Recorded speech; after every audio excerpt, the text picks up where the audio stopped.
يا ربي يا عالم الحال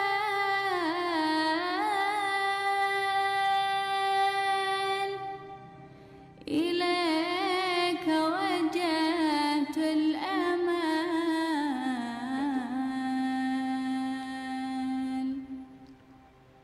الحمد لله فمن علينا الذي أرسل رسوله بالهدى ودين الحق ليظهره على الدين كله walau karihal musyrikun. Segala puji bagi Allah Jalla Jalaluh yang telah mengutus Rasulnya dengan petunjuk dan agama yang benar, dengan Al-Quran Al-Azim, kitab yang tidak ada keraguan di dalamnya, yang tatkala bangsa jin mendengarkan Al-Quran, mereka beriman.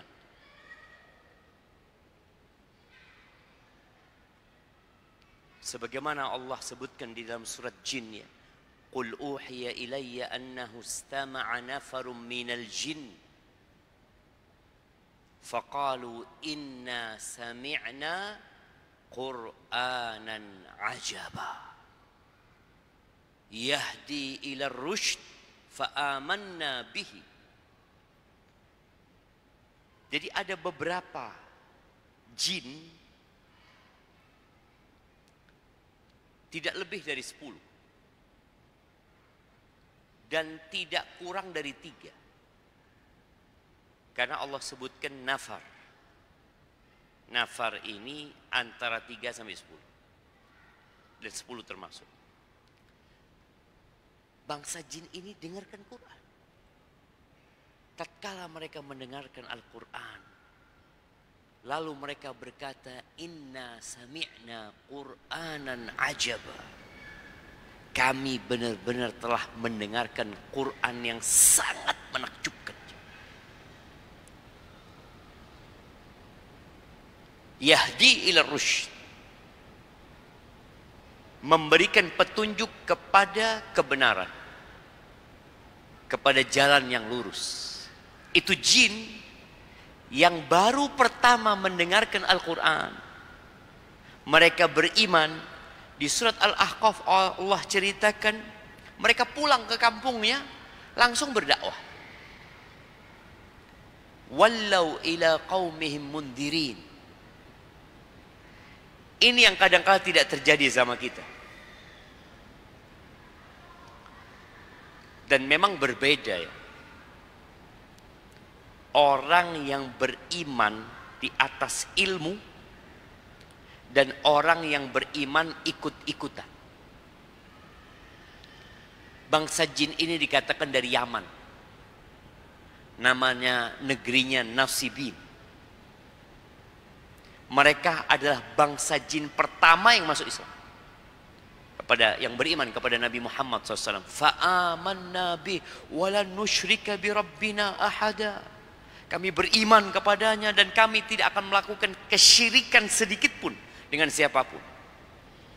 Lalu mereka menceritakan bagaimana bangsa jin itu tersesat, bagaimana mereka mengikuti jalan yang salah, bagaimana gara-gara taklid buta, ya mereka mengatakan Tuhan itu punya anak.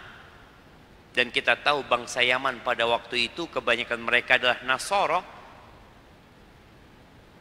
yang mereka berpendapat na'udzubillah wa ta'ala Allah amma yaquluna 'uluwan kabira. Tuhan itu punya istri, Tuhan itu punya anak. Na'udzubillah. Allah mengutus Rasulnya dengan petunjuk, yaitu Al-Quran. Yang perlu kita renungkan, bagaimana hubungan kita dengan Al-Quran setelah Ramadan. Kalau Ramadan nggak perlu ditanya. Tidur sama Quran. Pegang HP, Quran yang dilihat. Di mobil baca Quran. Ngantri baca Quran. Itu Ramadan. Tapi setelah Ramadan kadangkala kita mulai meninggalkan. Al-Quran. Maka tolong semuanya kembali kepada Al-Quran. Itulah petunjuk yang tidak ada keraguan di dalamnya. Dan Allah mengutus Rasulnya dengan agama yang benar, yaitu Islam. Agama yang benar, bukan yang paling benar, tapi agama yang benar. Yang lainnya salah. Dan barang siapa mencari agama selain Islam tidak akan diterima. Wa huwa fil akhirati minal khasirin. Dan dia di akhirat akan menjadi orang-orang yang merugi. Ahibati fillah, Allahumma salli wa sallim ala abdika wa rasulika Sayyidina wa maulana Muhammadin wa ala alihi wa ashabi ajma'in, amma ba'd. Sebelum kita mulai kajian kita, semua sudah kenal dengan yang di kanan dan di kirinya? Sudah? Antum sudah kenal sama ini? Sama itu? Oh belum, ya kenalan dulu sekarang. Nah, jangan sampai antum duduk dari awal kajian sampai terakhir tidak kenal dengan yang di kanan kiri antum. Kanan kiri antum itu saudara antum, jemaah. Tanya dari mana, apa pekerjaannya. Semoga kita pulang bawa saudara baru.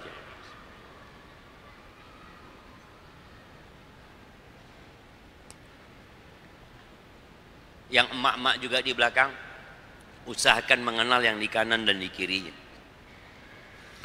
Taib, ahibati fillah, kita masih melanjutkan kajian tentang mahar. Mahar ini sesuatu yang wajib dalam pernikahan. Bagaimana kalau mahar yang diberikan itu ternyata cacat?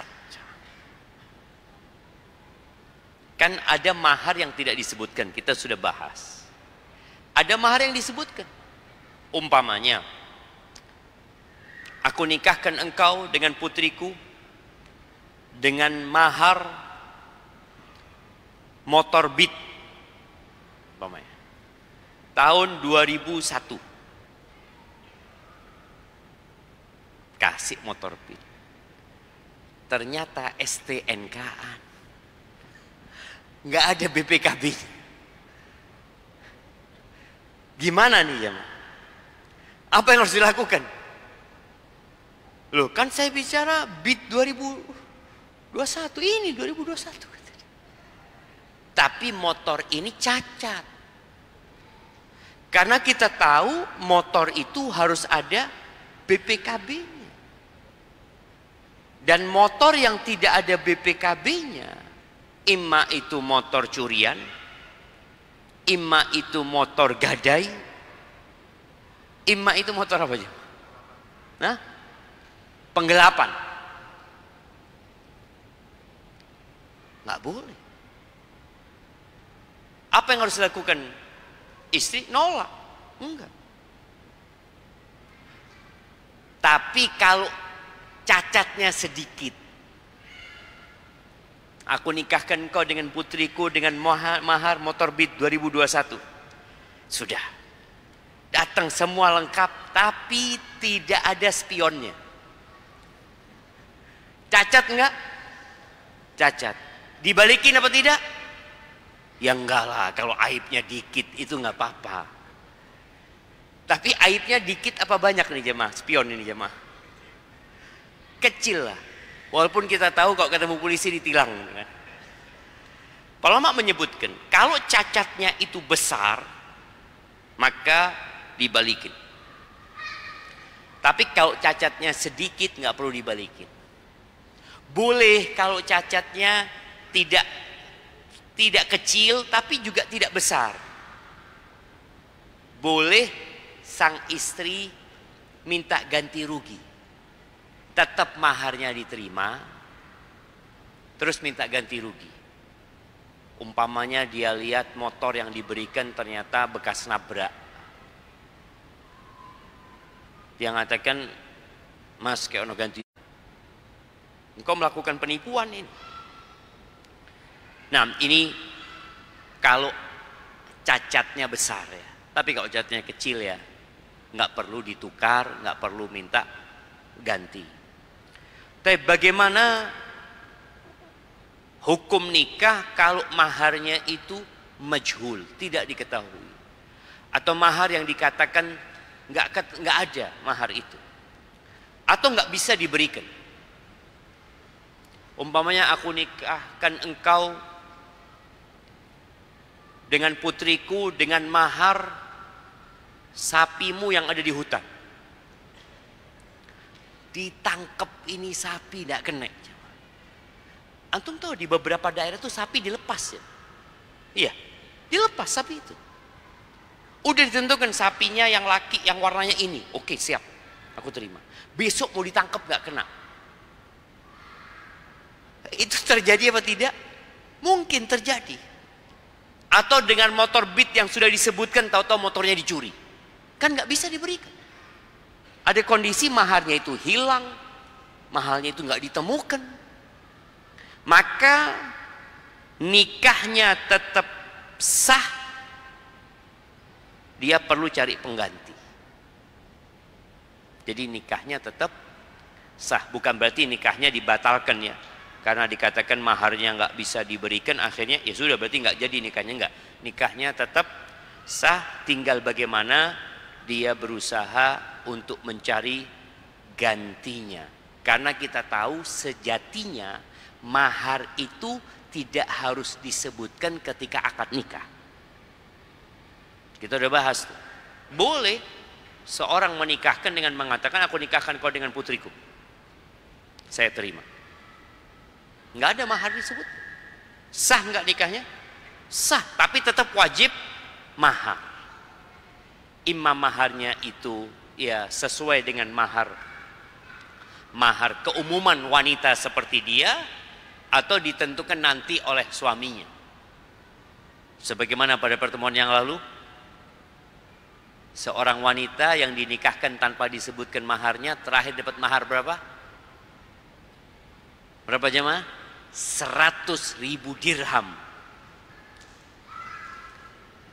42.500 gram emas. Piro jemaah? Antum bisa lihat, kira-kira 45 miliar lebih mahar.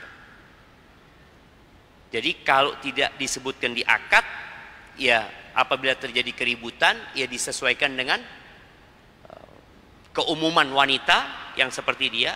Kalau nggak ada keributan, suami ngasih, ya terserah suami.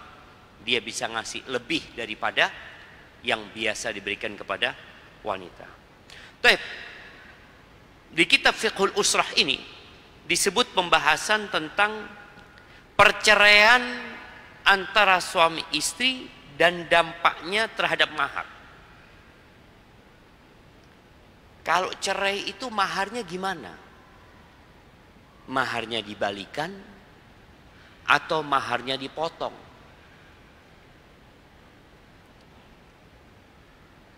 Sebenarnya kalau kita lihat anggap di Jember ya, mahar itu tidak terlalu besar kan. Berapa sih mahar di Jember? Kalau dulu mahar yang murah itu istrinya Nabi itu maharnya murah. Putri-putrinya Nabi SAW maharnya juga murah. Berapa? 400 dirham. Ya kira-kira 45 juta, 50 juta. Itu murah jemaah. Yang mahal tadi seperti yang disebutkan 100.000 dirham atau kebun diberikan kepada mereka. Maka bagaimana suami ketika dia menceraikan istrinya, apakah dia boleh mengambil balik itu maharnya? Ini ada hukumnya dalam agama kita, tergantung kondisi cerainya. Yang pertama disebutkan apabila terjadi perceraian, perpisahan dengan bercerai setelah akad tapi belum masuk. Akad nikah sudah selesai tapi belum masuk jemaah. Masuk ini dibahas sama para ulama. Masuk itu ya masuk ke kamar berduaan sama istrinya, dan boleh jadi masuk berhubungan suami istri. Bagaimana posisi maharnya? Dia menceraikan istrinya, tapi dia belum menggauli istrinya. Anak ini belum ketemu istri anak. Loh kenapa antum ceraikan? Tidak serak kan. Delok moro tua, aduh naudzubillah, tidak jadi. Mau seperti itu. Artinya kan mungkin saja terjadi. Loh kadang-kala ketika akad nikah itu sudah ada perasaan apa ya? Aduh kayak tidak enak ini seperti itu. Firasat gitu. Ada firasat. Bagaimana mahar sudah nikah sudah disebutkan tadi. Ini ada dua hal. Kondisi pertama apabila maharnya sudah ditentukan. Kondisi mahar sudah ditentukan. Disebutkan idza waqa'atil furqa bit-talaq qabla ad-dukhul. Apabila terjadi perceraian padahal belum masuk suaminya ini kepada istrinya dan sudah ditetapkan yang namanya mahar tadi, wajib nisfus sadaq. Maka yang wajib diberikan setengah dari mahar itu. Jadi udah nikah dengan mahar 100 juta. Aku terima nikahnya. Habis itu antum berpikir ya Allah enggak sudah. Tak, ana ceraikan istri ana. Ya apa ini kata? Ya wes. Kembalikan separuh. Yang wajib diberikan separuh juga kalau belum diberikan. Jadi kalau sudah ditetapkan maharnya, maka yang wajib diberikan adalah setengahnya. Tapi kalau suami mau ngasihkan semuanya, nggak apa-apa. Dia mengatakan, yes, fadl, diambil semuanya. Loh, ndak sayang dah. Masa wis keluar duit seperti itu, dia nggak ngumpulin istrinya. Ya orang kalau sudah nggak suka jamaah, ya gimana? Pernah di Dubai itu, di Abu Dhabi apa dulu? Seorang lelaki yang menikah dia percaya sama ibunya. Sudah carikan perempuan yang sesuailah dengan kriteria anak laki-laki. Akhirnya nikah malam pertama dia ngelihat istrinya shock.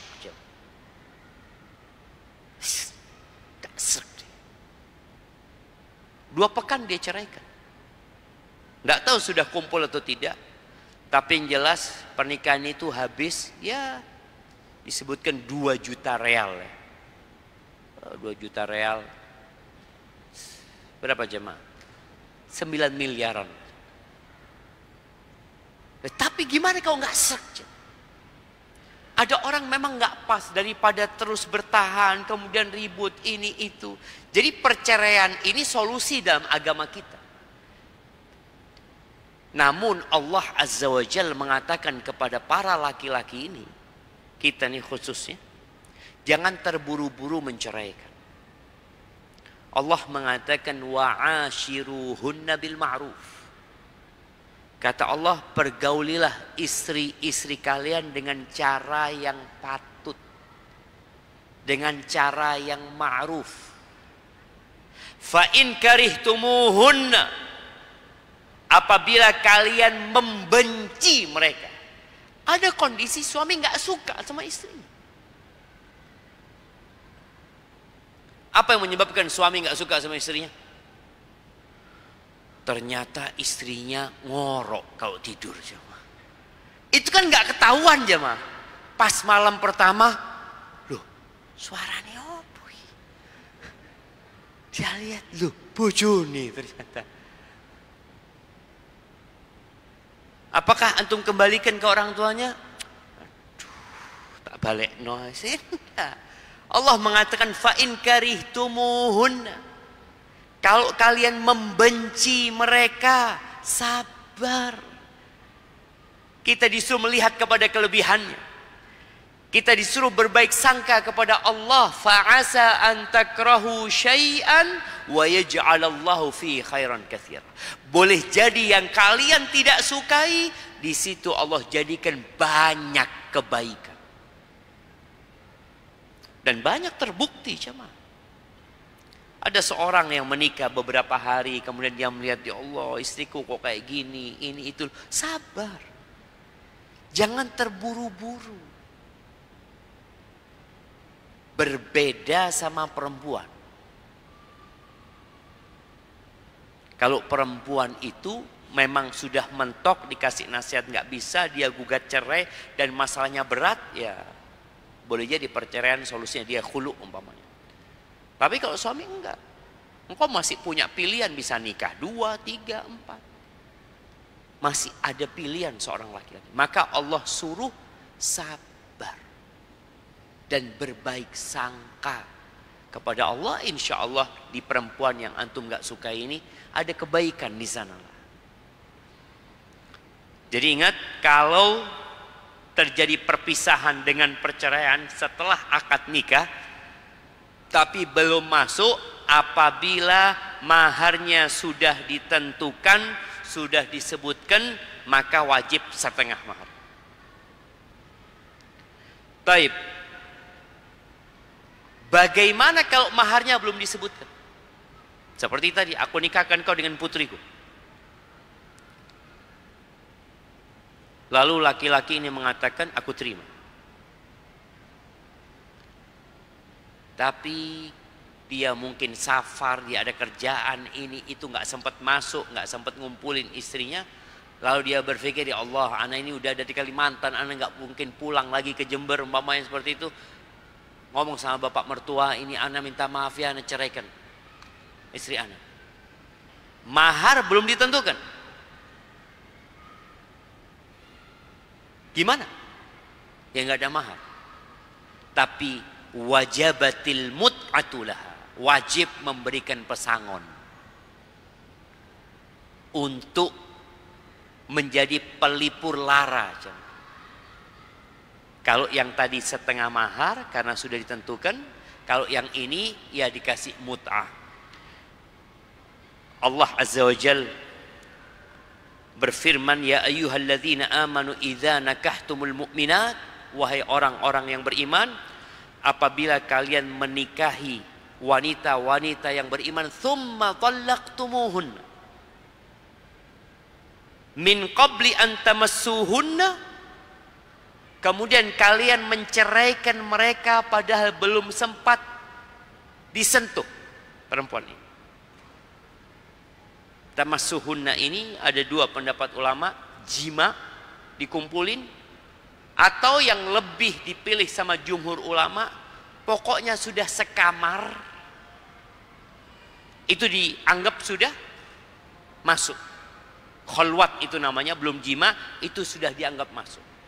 Kalau kalian min qabli an tamassuhunna falaysa alaihinna min iddatin ta'taddunaha, maka perempuan-perempuan itu nggak punya masa iddah. Secara hukum iddahnya nggak ada iddahnya. Jadi diceraikan oleh suaminya, umpamanya udah anak ceraikan engkau, malamnya boleh nikah perempuan ini. Kan kadang-kala ada yang kesian ya sama perempuan itu, atau kejadiannya ketika pernikahan dapat berapa jam, suaminya ndak, aku ceraikan, sudah minta maaf sama mertuanya, dia ceraikan istrinya. Tahu-tahu itu kejadian zuhur, asar dilamar perempuan ini, boleh nikah? Boleh. Nggak ada iddahnya dia. Ini kalau belum kumpul tuh jamaah ya, belum kumpul. Lalu Allah katakan, famatti'uhunna wasarrihuhunna sarahan jamil. Kata Allah, kasih mut'ah mereka, kasih sesuatu yang menyenangkan mereka, dan ceraikan mereka dengan perceraian yang indah. Sarahan jamila. Di sini pentingnya kita kalau sudah bicara cerai, cerai itu ada yang bid'ah, ada yang sunnah ya. Kapan cerai itu bid'ah? Kapan? Menceraikan wanita ketika sedang haid atau suci tapi sudah dihubungi. Itu tolak bid'ah. Hukumnya haram. apabila seorang menceraikan istrinya ketika sedang datang bulan, dosa dia. Walaupun konsekuensi dari perceraian itu terjadi, jatuh cerai. Menurut pendapat yang lebih kuat, jatuh cerai. Dan dia dianjurkan untuk merujuk istri. Loh, terus kapan menceraikan istri? Menceraikan istri itu yang sunnah adalah di masa suci yang belum dihubung. Subhanallah, betapa indahnya agama kita nih jemaah. Kenapa kok sampai ada hukum seperti itu? Supaya orang kalau mau menceraikan tuh mikir. Jangan karena emosi cerai, lu tunggu. Dan biasanya namanya perempuan sedang datang bulan, itu kan labil, mentalnya mungkin ini, dia merasakan sakit, dan suami tidak bisa menghubungin istrinya. Akhirnya kan ngamuk-ngamuk tok. Suruh tunggu bersih. Nih, bojomu wis resik, kalau mau diceraikan, aduh sayang kayaknya. Sampai seperti itu. Subhanallah agama kita. Dan tadi juga tidak boleh menceraikan istri dalam kondisi sudah dihubungin, dalam kondisi suci kemudian dia sudah dihubung. Ada hikmah lainnya, karena agar tidak terlalu panjang masa iddahnya, itu mungkin nanti akan ada pembahasan lainnya. Dan perceraian yang dibolehkan adalah menceraikan istri dalam kondisi hamil.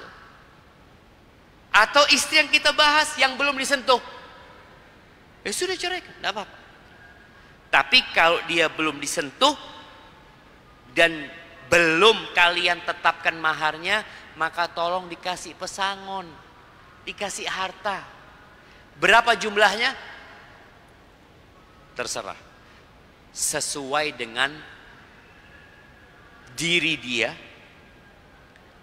atau sesuai dengan kondisi istrinya atau sesuai dengan kondisi masyarakat. Jamaah, ada orang perempuan yang mungkin tidak kaya. Suaminya ini kaya.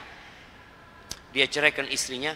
Perempuan ini kalau dikasih 20 juta sudah senang, umpamanya. Ya sudah, boleh dia kasih 20 juta. Tapi kalau dia melihat dirinya, tidak iso. 200 juta dia kasih. Kalau melihat kepada kekayaan dia, aku ini orang kaya gitu loh. Masa engkau bakhil gitu loh. Ini perempuan sudah ya sakit hati ya. Dia mungkin sudah berharap banyak. Dia mungkin sudah merajut mimpi. Mungkin sebelum akad nikah sudah dikasih tahu nanti insya Allah ya tinggalnya di rumah ini, rumah itu, kan harus menghayal ini kan. Tahu-tahu diceraikan jemaah. Sakit jemaah. Maka subhanallah, Allah langsung yang memerintahkan. Maka diberikan mut'ah buat dia jemaah.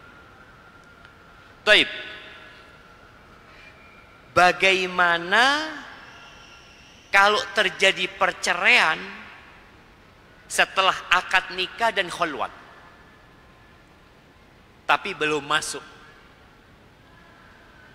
Ingat, sudah berkhulwat, artinya sudah satu kamar, tapi belum dihubungin, belum ada jima di situ, maka wajib diberikan maharnya secara sempurna.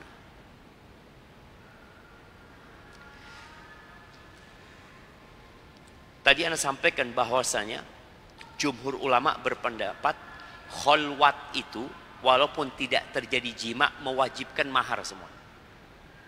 Tapi dalam mazhab Syafi'i yang dianut di Indonesia ini, dan lumayan kuat pendapat ini sebenarnya, mereka mewajibkan adanya jima, adanya percampuran suami istri.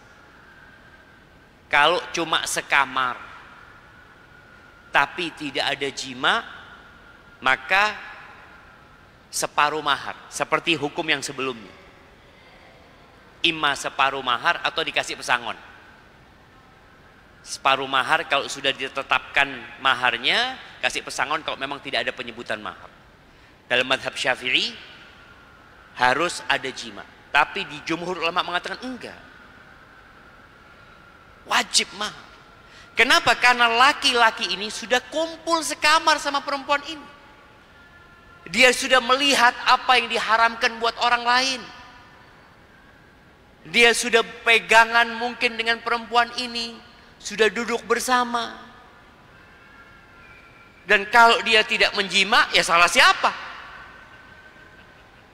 Dia. Ini pendapat jumhur ulama enggak.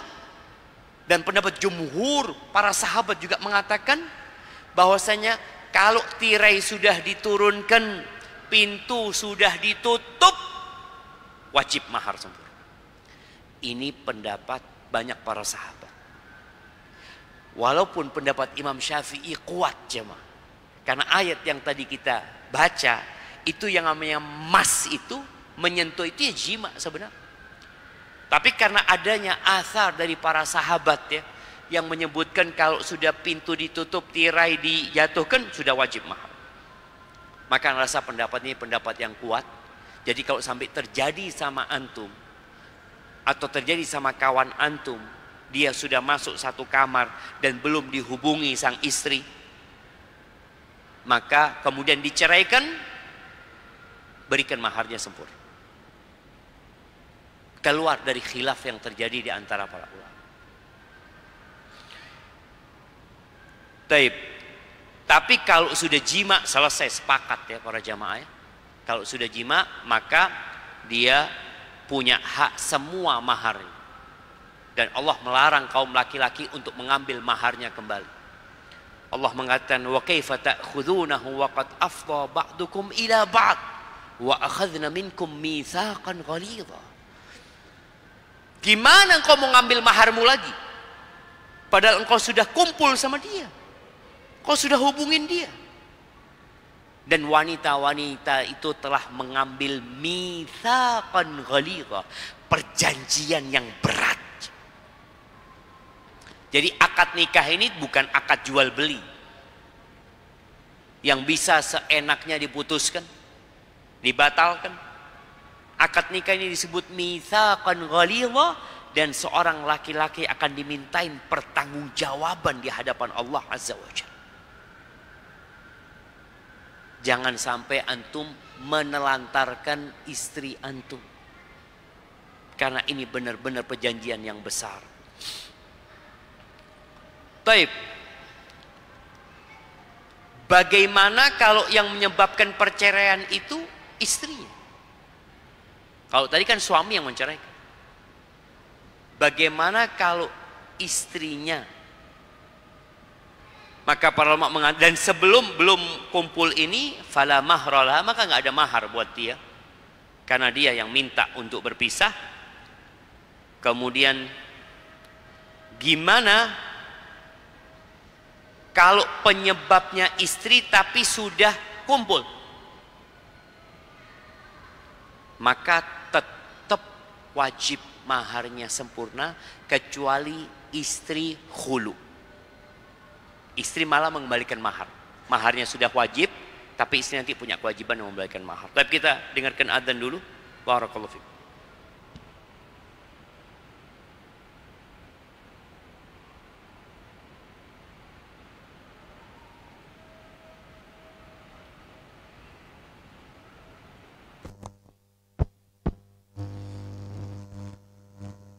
Allahu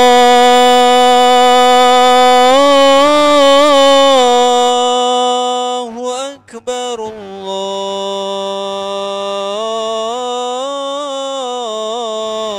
Allahu Akbar, Allahu Akbar,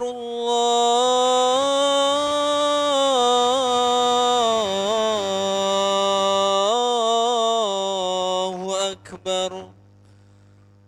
أشهد أن لا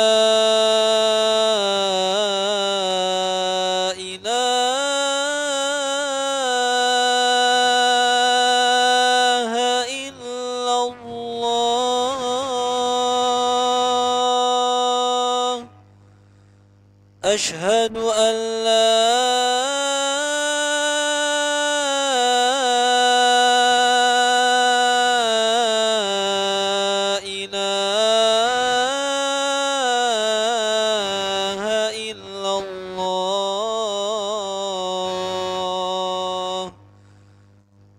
أشهد أن محمد رسول الله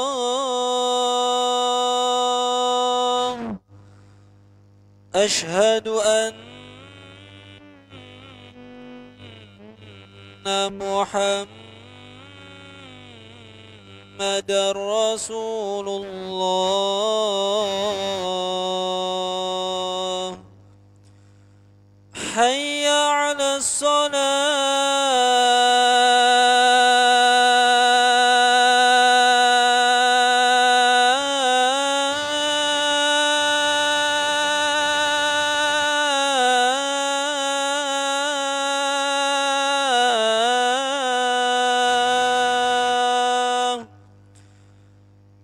حي على الصلاة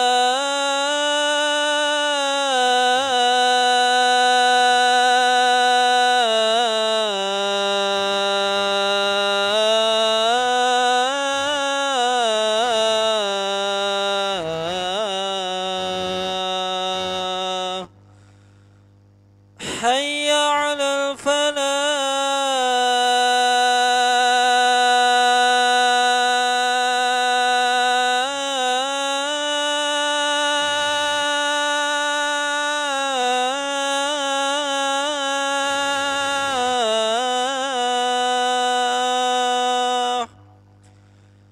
حي على الفلاح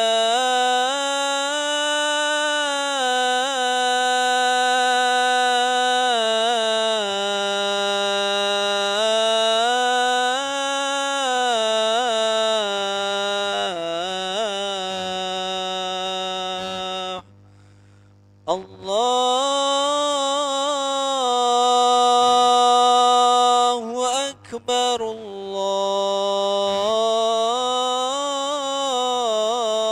الله أكبر لا إله إلا الله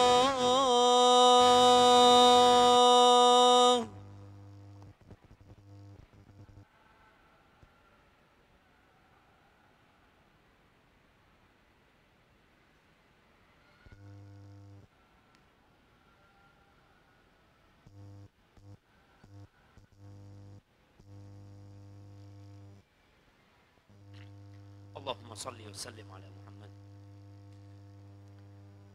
Jadi kalau terjadi perceraian disebabkan istri tapi sudah kumpul suami sama istrinya ini, maka maharnya nggak gugur, harus diberikan.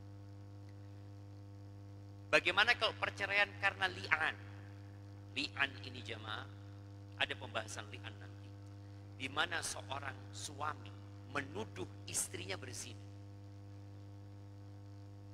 Na'udzubillah, sekarang ini banyak perselingkuhan di tempat-tempat kerja yang suami nggak punya saksi. Saksinya harus 4. Dia ngelihat istrinya sama laki-laki di hotel umpamanya. Ya dia yakin gitu berzina. Atau dia melihat tapi nggak punya saksi. Maka dia melakukan li'an. Laknat atas perempuan ini sebenarnya. Atas istrinya. Dan laknat atas dirinya kalau ternyata dia dusta. Kalau perpisahan terjadi karena li'an, mahar nggak bisa diambil. Kalau dia sudah ngumpulin istri, ya udah, engkau pisah aja. Tapi maharnya nggak bisa diambil. Ini sekali lagi ya, kita ini kalau bicara mahar, ada apa sih mahar diambil? Kalau maharnya cuma 1 juta, 2 juta umpamanya. Dulu maharnya banyak. Kan dia sayang dengan yang sudah dia berikan kepada istri. Tapi itu nggak boleh diambil. Apabila suami mati setelah akad nikah, tapi belum ngumpulin istrinya, dan mahar juga sudah disebutkan, maka ya diberikan secara sempurna maharnya kepada istri. Ini buat orang tua ya. Jangan melihat anaknya nikah, tahu-tahu mati belum kumpul. Oh, lu kan anakku belum ngumpuli, masa mau dikembalikan apa? Mau dikasih maharnya secara sempurna? Iya, berikan secara sempurna. Itu jadi hak dia. Sebelum warisan dibagi, itu jatuh utang suami. Dan harus diberikan kepada istri. Baik, bagaimana hukum mengambil kembali hadiah? Tadi bicara mahar. Sekarang hadiah. Hadiah yang diberikan kepada istri. Baik hadiah itu, yang kebanyakan hadiah diberikan sebelum akad jemaah. Seperti yang kita bahas pada pekan lalu, apa sundrang ya, hantaran yang diberikan padahal ketika akad nikah tidak disebutkan. Akad nikah cuma menyebutkan seperangkat alat sholat. Hantarannya seharga 50 juta. Apa hukum hadiah ini? Para ulama menyebutkan apabila dia mengembalikan, apabila hadiah diminta karena cerai yang belum kumpul, maka boleh sang suami mengambil kembali hadiah. Itu apabila hadiah itu sebenarnya masuk dalam mahar. Artinya pernikahan tidak akan dilangsungkan kalau antum nggak kirim hadiah itu sebenarnya. Cuma namanya saja di masyarakat disebut hadiah, hantaran, sundrang, tapi ketika akad nikah tidak disebutkan. Ini pendapat jumhur ulama ya. Mengatakan boleh dia mengambil hadiahnya. Sebagian ulama mengatakan, Al-Imam Malik mengatakan dia boleh mengambil setengah hadiah. Seperti mahar tadi, boleh diambil setengah. Hadiahnya juga boleh diambil setengah. Karena memang dia memberikan hadiah itu dalam rangka supaya diterima menjadi suami. Baik, apabila perceraian terjadi setelah mengumpulin istrinya, maka hadiah nggak bisa dihutang. Nggak bisa. Kecuali memang bukan hadiah, antum akadnya minjemin, hak pakai. Seperti apa? Mobil. Antum belum nikah nih, kirim mobil buat istrinya, calon istri. Kirimin mobil, dikasih STNK, BPKB nggak dikasihkan. Itu ngasih apa hak pakai? Hak pakai. Kalau hadiah mesti sama BPKB lah. Dia kasih. Tapi ini sama enggak. Jadi niatnya dia memang hanya untuk kalau terjadi perceraian sebelum masuk atau setelah masuk, itu tetap hak pakai. Kalau memang tidak ada serah terima, sekedar menggunakan. Jadi boleh suami ngambil kembali. Berbeda dengan hadiah yang tentunya kalau hadiah akan diberikan BPKB-nya terhadap kepada dia. Baik, ini ada kaitannya dengan mahar. Bagaimana apabila seorang wanita ini suaminya hilang, terus dia menikah sama seorang laki-laki, tahu-tahu suaminya yang pertama datang? Mungkin coba, mungkin saja terjadi. Ini ditunggu-tunggu ya kalau dalam madhab Syafi'i dan pendapat Umar bin Khattab